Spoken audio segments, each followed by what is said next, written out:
Mstari wa kwanza, Bwana ndiye mchungaji wangu. Ndiye mchungaji, ndiye mchungaji, Bwana ndiye mchungaji. Alafu anasemaje mstari unaofuata? Sitapungukiwa na kitu. Bwana ndiye mchungaji wangu, sitapungukiwa na kitu. Hiyo ni faida. Bwana akiwa mchungaji wako hautapungukiwa na kitu. Ukisoma kwenye Biblia ya Kiingereza anasema the Lord is my shepherd, I will never want. Sitakosa. Hii sitapungukiwa ni Biblia yako ya Kiswahili. So kwenye Biblia ya Kiingereza anasema sitakosa chochote. Sitakosa kitu.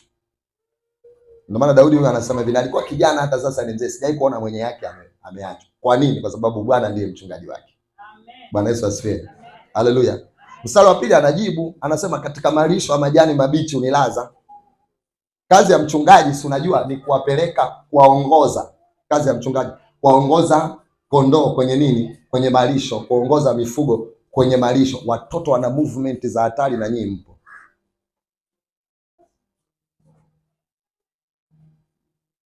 Bichi unilaza. Kwa ana kazi ya mchungaji. Ukiona mtu anapita hapa na kondoo, anaenda anajua wapi majani mabichi, malisho yako wapi. Ndio maana pale alipoanza sema Bwana ndiye mchungaji wangu, sitapungukiwa na kitu. Katika malisho ndo anajibu. Yeye ya kwanza inajibiwa na hapa. Ndio maana usiona utaratibu wa kusoma mstari mmoja, soma mstari wa pili unajibuje. Na ukiona huu una walakini, rudi juu alianzaje. Bwana Yesu asifiwe. Lakini kwa sababu huu ndo wa kwanza, lazima jibu lake liwe kwa chini yake hapa. Bwana Yesu asifiwe. Kwa sababu Bwana ndiye mchungaji wangu, sitapungukiwa na kitu. Katika malisho ya majani mabichi unilaza. Kwa hiyo mchungaji anajua wapi kondoo wake waende wapate chakula. Malisho ni chakula. Bwana Yesu asifiwe. Na nishai kukuambia hapa kwamba mimi baba yako akilo najua wewe unahitaji kula nini. Wa mtandaoni wewe unaita babako hakujui na hajui unahitaji nini. Yeye ana yale unaona anahubiri kwa ajili ya watoto wake anaowaongoza. Yanatusaidia hata na sisi, yanatusaidia. Kama tutakuwa tumeunganika kweli kweli, yanatusaidia. Tukienda katika namna ya kutaka kusaidika, tunasaidiwa kabisa. Kuna watu wameokoka mtandaoni. Kuna watu wamebadilisha maisha, mifumo ya maisha kwa mtandaoni. Bwana Yesu asifiwe. Lakini baba yako ama mchungaji wako anajua unahitaji nini leo hii, anajua unahitaji nini. Bwana Yesu asifiwe. Kwa sababu anajua kiroho chako, anajua wewe umekuwa kiwango gani. Bwana Yesu asifiwe. Sema amina kwa jina la Yesu. Haleluya. Kwa hiyo mstari unaofuata, mstari wa 3 anasema uniuisha nafsi yangu na kuniongoza katika njia za haki. Mchungaji anajua kondoo zake awapitishe wapi ili wasitumbukie kwenye mashimo. Anajua mashimo yako wapi. Kwa kuna wakati baba yako kiroho anakwambia kabisa kwamba mwanangu, shimo liko pale usipite, pale usiende, hiki usifanye, hiki acha. Bwana Yesu asifiwe. Mimi nafanya. Haleluya. Ukienda kutumbukia, matokeo yake unaumia mwenyewe, urudi kwa sababu unasema unajua tu nikienda tu ataniambia si nilikwambia. Kwa hiyo aurudi tena nyuma. Bwana Yesu asifiwe. Haleluya. Sema amen. Sema nijapopita katika bonde la uvuli wa mauti, sitaogopa mabaya. Kwa sababu gani uogopi mabaya? Uko na mzee. Gongo lako na fimbo yako vyanifariji. Gongo la mchungaji sana kwaga na ile fimbo vyanifariji. Kumbe ile ni faraja ile. Sasa mchungaji kakuamba hapa madhabahuni, umenuna, umekasirika, umemnunia na mchungaji. Kisa kakuamba hapa. Ile ni faraja. Gongo lako na fimbo yako vyanifariji. Mimi hapa siogopi kusemwa na baba yangu Bishop Dickson Kabigumbira. Siogopi aniseme, ndo natengenezwa. Anifumue anavyotaka. Amina. Haleluya. Anichonge ninavyotaka. Siogopi. Kwa sababu ninataka kutengenezwa. Gongo lako. Unajua mchungaji anavyoamba, yule mchunga kondoo yule, yani yule mchunga kondoo anayeswaga hivi kondoo. Unajua mbuzi akijifanya anapita pembeni hivi zile bakola. Ushawahi kusikia mbuzi anasema kuanzia leo sio mchungaji? Lakini tunaona mbuzi baadaye kanyoka kakaa kwenye mstari, anafika kwenye malisho na baadaye bandani unamuona kama kawaida, bandani karudi. Lakini bakora alifanyaje? Alikula. Kwa kazi ya bakora ni kukurudisha hapo kwenye mstari, uniongoza katika njia za haki. Haleluya. Nijapopita katika bonde la uvuli wa mauti, Bwana Yesu asifiwe.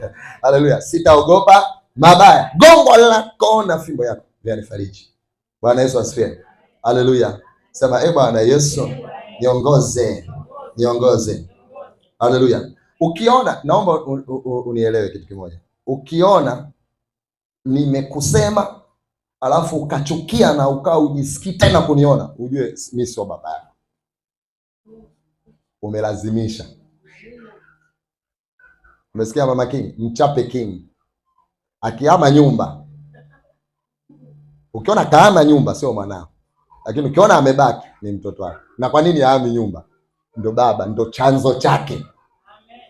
Ukiona mtu ananyofoka anasema sio baba yangu tena, manake anacho chanzo chake.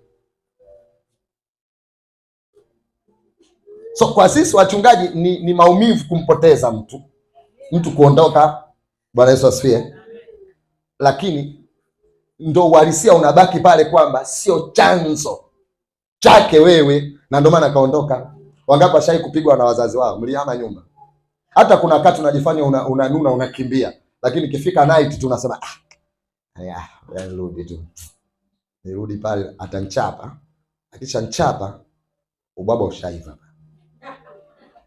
Nakula ubwabwa na la yashaisha. Bwana Yesu asifiwe. Haleluya. Sema amen.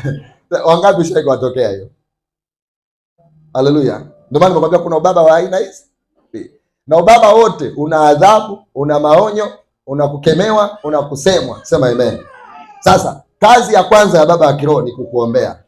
Kazi ya kwanza ya baba wa kiroho ni kukuombea. Kitabu cha Yohana sura ya 17 mstari wa 9. Mimi nawaombea hao, si uombee ulimwengu, bali hao ulionipa, kwa kuwa hao ni wako, hao ulionipa. Kwa hiyo hawa watu baba amepewa na nani? Na Mungu. Kwa hiyo kazi yake ni kuwaombea, na mimi ninakuombea. Sema amina. Haleluya. Siombei mimi, siombei hivi. Wewe najua ukiombea kanisa unaombea kiujumla. Baba naliombea kanisa letu. Wewe, mimi nataja moja badala mwingine. Na ndio maana ni muhimu kuwa mtu ambaye unapigia simu mchungaji mara kwa mara. Bwana Yesu asifiwe. Yaani ukiwa una utaratibu wa kuwa unaongea na mchungaji, unajitengenezea mazingira ya kuwa unaombewa sana. Kwa sababu mimi siwezi kumsahau mtu ambaye nimetoka kuongea naye dakika 10 zilizopita. Siwezi kumsahau. Nikiingia tu kwenye maombi niombee watoto wangu, lazima nitamkumbuka. Bwana Yesu asifiwe. Haleluya. Kwa kazi ya mchungaji ni kuwaombea. Bwana Yesu asifiwe. Haleluya. Kazi ya pili, ninakimbia haraka. Hiyo Yohana sura 17 mstari wa 8. Anasema, kwa kuwa maneno ulionipa nimewapa wao, nao wakayapokea, wakajua hakika ya kuwa nalitoka kwako, wakasadiki ya kwamba wewe ndiye uliyenituma. So, nilikwambia mara kwanza, lazima uhakikishe maneno ambayo baba yako anayatoa yanatoka kwa nani? Kwa Mungu. Bwana Yesu asifiwe. Kwa kuwa maneno ulionipa nimewapa wao. Kwa kuwa maneno ulionipa nimewapa wao, na mimi maneno alionipa ninakupa wewe, ili ujue ya kwamba si mimi ninayesema, wala siyasemi haya kwa mapenzi yangu, bali ninayasema haya kutoka kwa Mungu. Haya ni mapenzi ya Mungu. Na kwa nini ninayasema? Ndivyo Mungu anataka kwenye maisha yako wewe uyapate na yakubadilishe katika jina la Yesu. Haleluya. Sema amen. Sema amen. Yanakuingia haya. Ninaongezea andiko hapa. Kitabu cha Matendo sura 20 mstari wa 20. Ya kuwa sikujiepusha katika kuwatangazia neno lolote. Bwana Yesu asifiwe. Haleluya. Kuwatangazia neno lolote liwezalo kuwafaa, bali naliwafundisha wazi wazi na nyumba kwa nyumba. Wazi wazi. Mimi wanga siwafundishagi wazi kwa wazi. Sifundishagi wazi wazi. Kama dhambi sinahitaji wazi wazi. Haleluya. Sema amen. Haleluya. Wazi wazi. Kwa kazi ya baba yako akilo ni kufundisha neno la Mungu. Kitabu cha Marko sura ya 6 mstari wa 34. Naye aliposhuka mashuani akaona mkutano mkuu, akawahurumia, kwa sababu walikuwa kama kondoo wasio na mchungaji. Akaanza kuwafundisha mambo mengi. Mimi siwafundishi mambo mengi, siwafundishi mambo mengi, siwafundishi mambo mengi. Bwana Yesu asifiwe. Kwa hiyo kazi yangu ni kufundisha mambo mengi.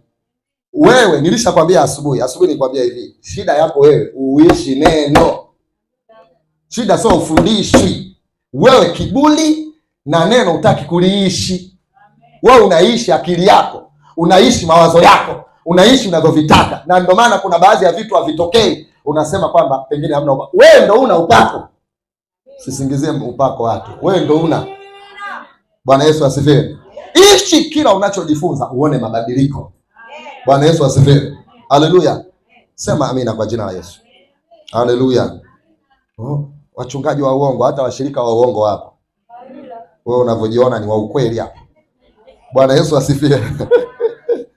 Marko sura 10 mstari wa kwanza. Akaondoka huko akafika mipakani mwa Uyahudi na ng'ambo ya Yordani. Makutano mengi wakakutanika tena, wakamwendea akawafundisha tena kama alivyozoea. Kwa hiyo kazi mchungaji amezoea kufundisha.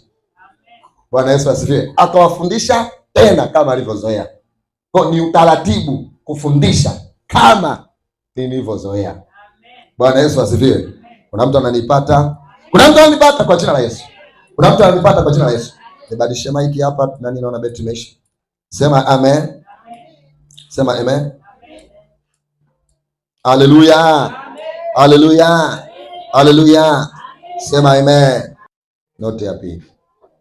Ya tatu. Siko nyingi lakini mimi nitapata neema tu kuzitaja chache ili saa 6:30 niwe nimemaliza.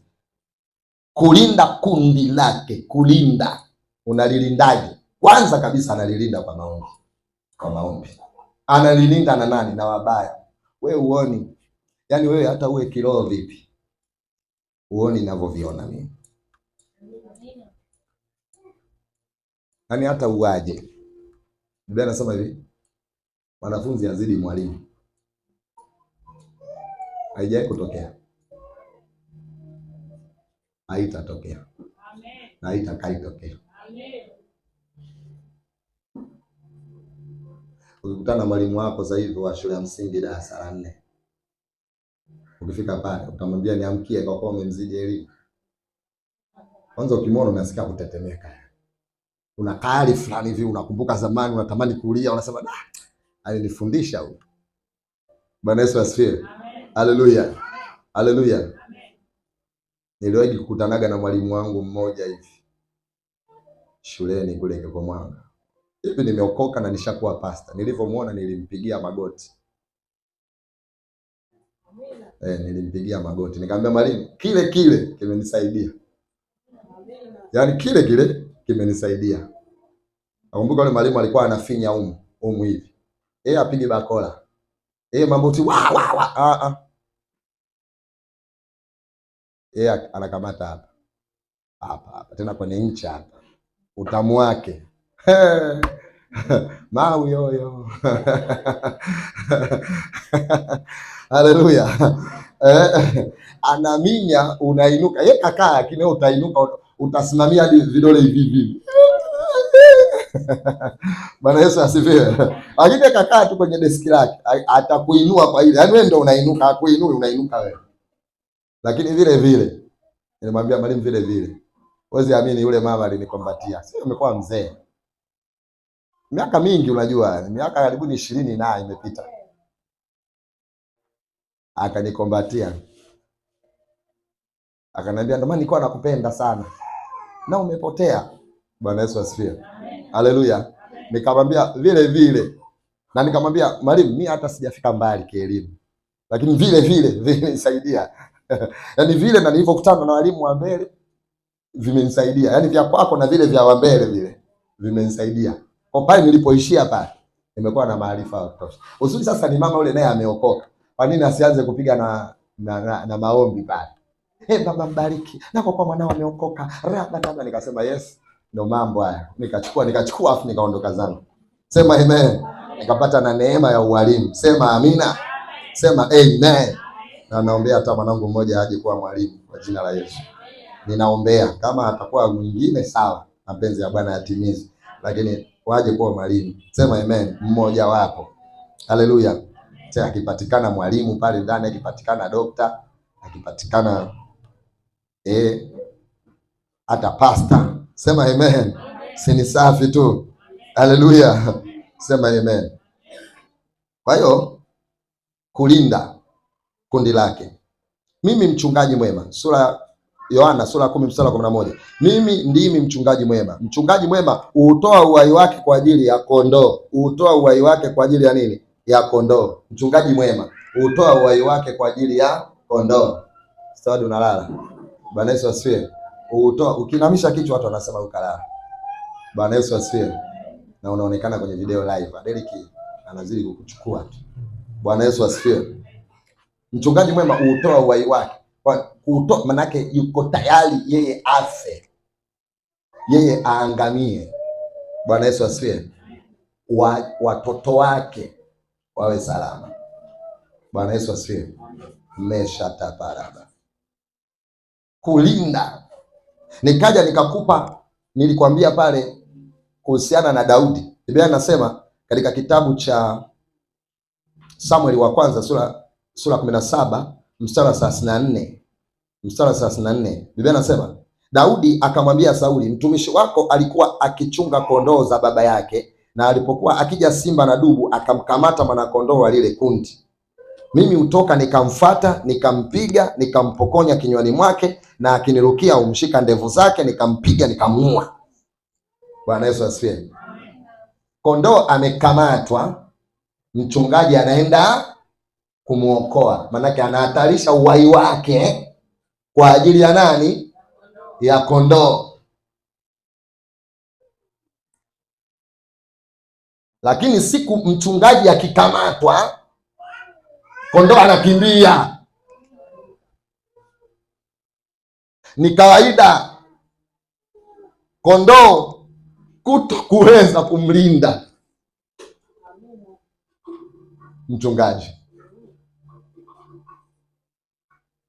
Ni mchungaji ndiye ambaye anatoa uhai wake kwa ajili ya kondoo, sio mchungaji kondoo anatoa uhai kwa ajili ya mchungaji. Si kweli? Bwana Yesu asifiwe. Haleluya. Yesu aliutoa uhai wake kwa ajili ya nani? Ya watu wote ambao ndio kondoo wanawakilisha. Sema amen. Haleluya.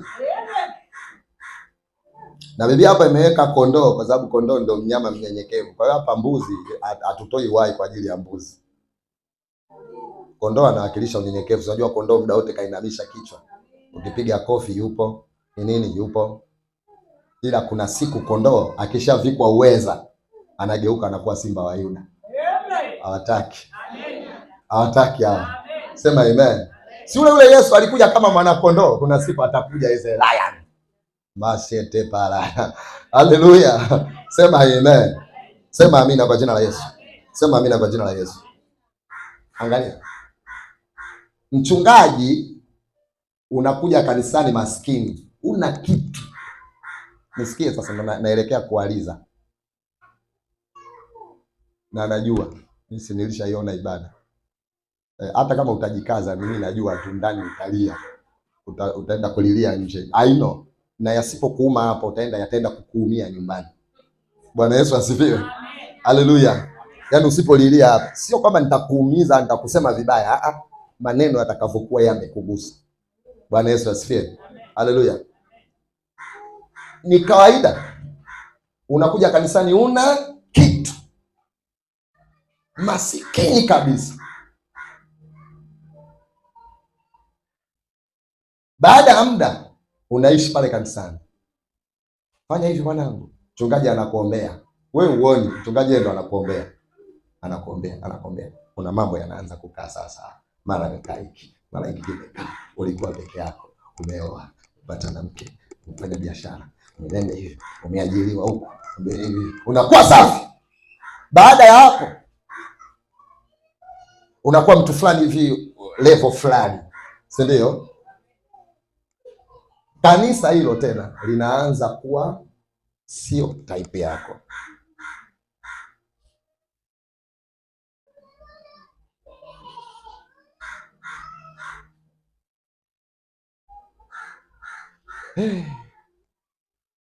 Wanangu,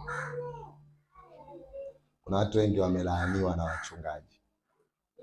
Sio kwamba mchungaji alisimama hivi akalaani. Wachungaji hajaambiwa walaani wakati wote. Wachungaji wameambiwa iweni wenye kubariki. Wachungaji wanabariki tu. Kazi yao ni kubariki. Hawatoi laana. Lakini Mungu anaona.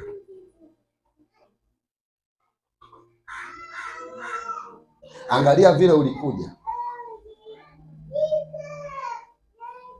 Vile ulivyo. Angalia unyenyekevu wako ulivyokuwa una kitu. Na uangalie na unyenyekevu wako sasa. Yaani unyenyekevu wako kwa mchungaji wakati hauna kitu. Na unyenyekevu wako kwa mchungaji wakati umeshapata. Pima. Ukiona uko sawa sawa, wewe mwanangu, wewe master. Wewe na kupaka mafuta leo hii. Kwa sababu ni kawaida. Mchungaji alikuvumilia yote. Kuna wakati mchungaji alijua kama wewe mzinzi akauchuna. Sio kwamba hakujua, aliuchuna. Baba mlinde, usimpige baba. Usimpige Yesu. Ndio maombi ya mchungaji. Mchungaji waga aombe watoto wake wapigwe na Mungu. Mungu kuna wakati anataka wafumue, lakini mchungaji anasema baba usiwapige. Acha. Nipige mimi. Nenda wewe. Nenda sasa hivi mbele za Mungu ambaye Mungu usimpige mchungaji. Nipige mimi. Yaani umegundua kwamba mchungaji kuna kosa fulani kalifanya.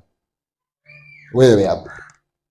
Unaenda kuomba au ndo tulisema mchungaji hatuna mchungaji bali simu sasa.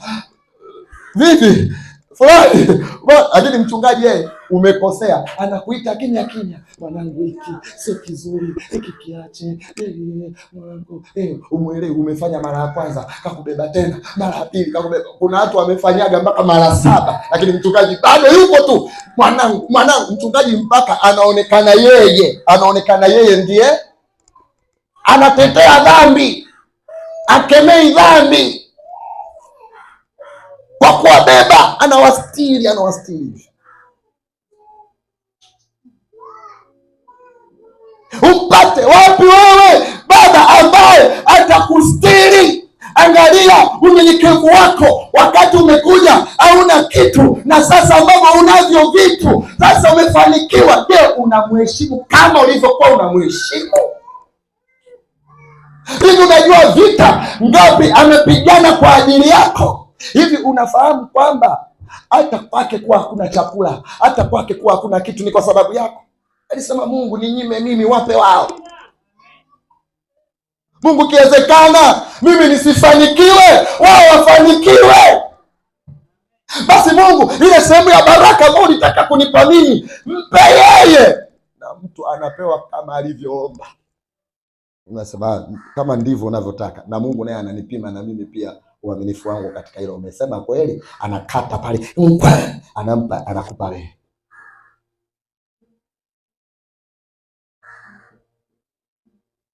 Unainuka. Ukishainuka sasa, ulikuwa ukifika kwa mchungaji, ukifika, niambie pastor, niambie apostle,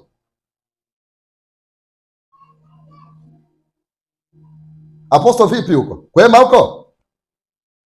Uko salama? Sasa mimi kwa kuwa mimi mnyenyekevu naitikia tu kwamba niko salama, namshukuru Bwana Yesu. Wewe unaendeleaje? Wewe unaendeleaje? Naendelea vizuri. Safi basi.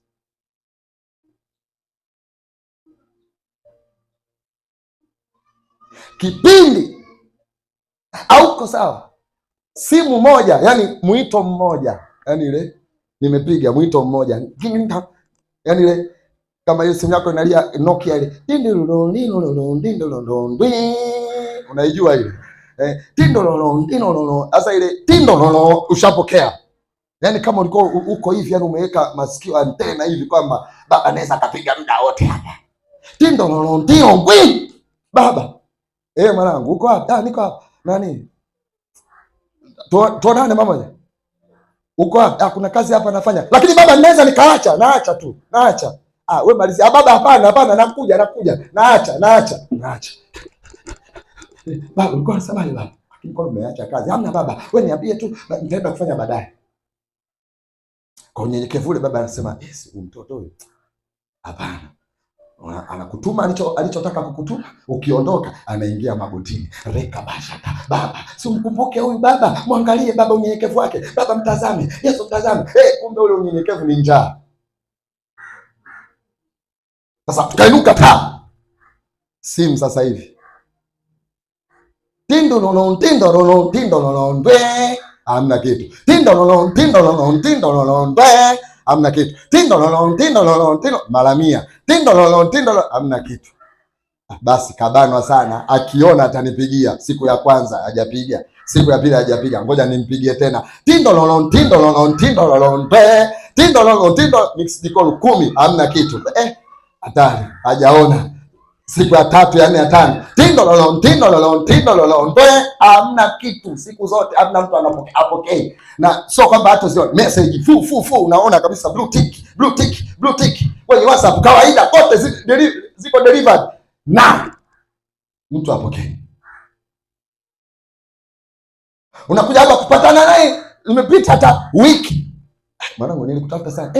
Hani nilikuwa busy sana. Unaangalia ndo huyu alikokuwa anaacha vitu vyake. Angalia, mtapokula na kushiba. Mungu alikuwa anawaambia Waisraeli.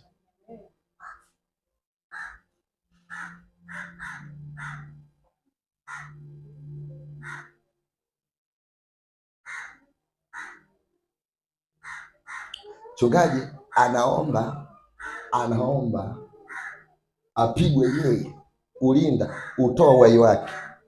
Kutoa uhai sio nife, au usije ukaelewa vibaya. Yaani ikiwezekana adhabu apate yeye, lakini mtoto wake awe vizuri. Na nikwambie mimi mchungaji sina wivu na mafanikio ya watoto wangu. Mimi napenda ufanikiwe. Kwa sababu hiyo ndo mafanikio yangu mimi namba 1 ni wewe kufanikiwa. Yaani nikifanikiwa mimi, wewe hujafanikiwa, bado sijafanikiwa. Lakini ukifanikiwa wewe, mimi sijafanikiwa, nimefanikiwa. Sababu watu watasema watoto kanisa lile wamefanikiwa. Lakini mchungaji wao yuko vizuri, waangalia washirika wake.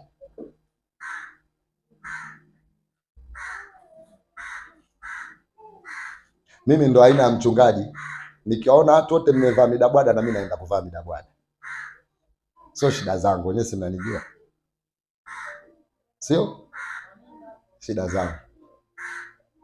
Ndio mimi kuna wakati najiamuliaga tu nivae kanzu. Niwe tu kawaida yaani wewe mavazi yasikutishi. Yaani ukae kwenye engo kusema kwamba nisikize neno la Mungu na niondoke. Bwana Yesu asifiwe. Haleluya. Haleluya. Haleluya. Mchungaji anatoa uhai wake kwa ajili ya kondoo.